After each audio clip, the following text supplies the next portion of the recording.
wananchi wetu wana changamoto nyingi sana, wana kero nyingi sana.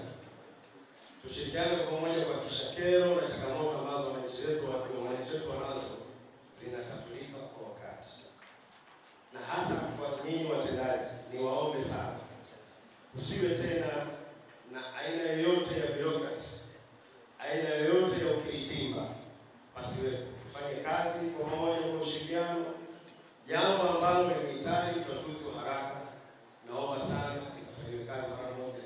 Hii habari ya nenda, njoo leo, njoo kesho, kwa upande wangu kwa kweli siwezi kuitetea.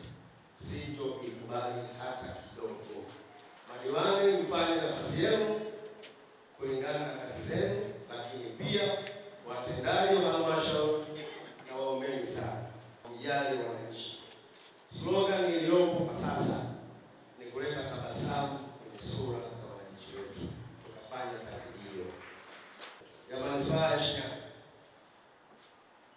kwa takwimu ambazo zipo, kama nitakusema mkurugenzi wa Sahihisha, inakusanya wastani wa 6 billion to 7. Sio? 6 to 7 billion. 6 to 7 billion kwa mwaka mzima.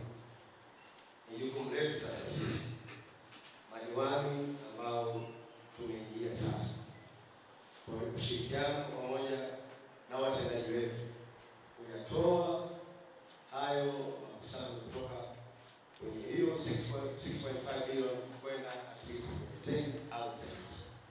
Ni lazima tukusanye mapato ya kutosha, kwa sababu mahitaji na changamoto za wananchi ni nyingi mno.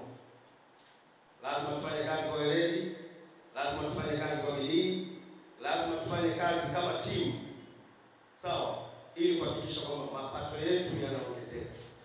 Lakini pia kuhakikisha tunatumia vizuri hayo mapato ambayo tunayapata kwa kuwekeza na kuyapa kipaumbele zile sehemu ambazo ni sahihi.